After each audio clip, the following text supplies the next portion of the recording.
Hi, I'm Dana Brownlee, and I'm here with another quick tip. Today, I want to talk to those of you who manage teams or manage individuals. Invariably, you've got one or two people who aren't quite meeting the mark. And I get asked this question all the time. Dana, Lucy's writing is horrible, or Luke just isn't an effective speaker. Is this something that I need to work with them on, or should I maybe find them a better fit in the organization? And what I always tell the leaders that I talk to is this: there are three elements that everyone needs to address any sort of performance gap. They need awareness of the problem, the ability to fix it, and the motivation. And the key is this: you have to have all three in order to address the problem. Now, the challenge for the leader or the supervisor is first diagnosing, is this a problem with awareness, ability, or motivation, or possibly some combination of all three? Let's step through them one by one.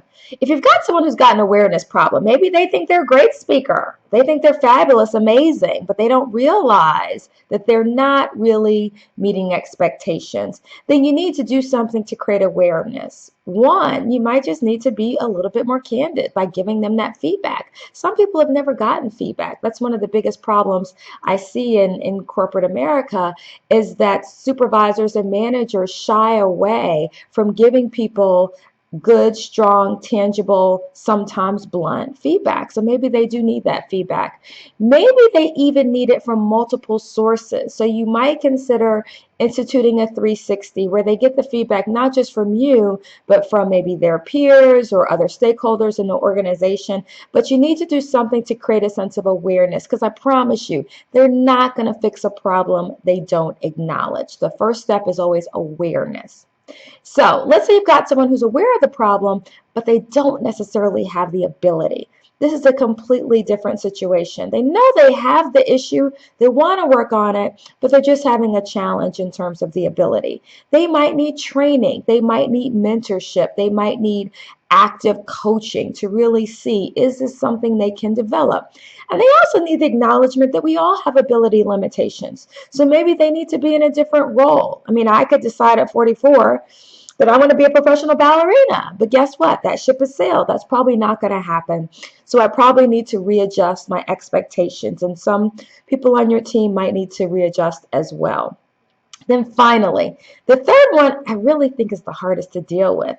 Someone who's aware of the issue, they have the ability, but they just aren't motivated. They just don't want to. Then you've really got to tap into what's the problem? Why aren't they performing better? And really, I say start with questioning. Just ask them, hey, I'm noticing that you don't seem to be performing at the level that I think you and I both would expect, or just name some of the specific deficiencies that you've observed and just ask them what's going on. You never know what the problem might be.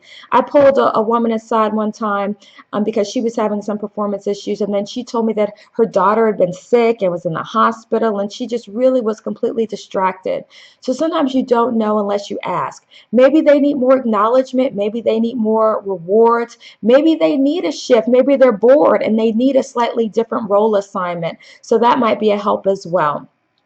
If you're interested in additional tips, please visit the resource library on my website, professionalismmatters.com. Or if you're looking for a speaker for an event, please let us know via the website as well, and someone in our office will reach out. Thanks so much.